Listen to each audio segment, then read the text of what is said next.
Teka, kilala kita. Hindi ba ikaw yung taong nabangga yung mukha sa truck?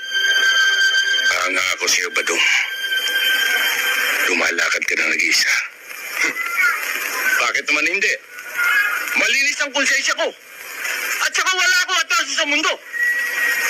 Ano ang dapat ko ikatakot? Walang atraso. Hindi ka kinilabutan sa sinabi mo yan.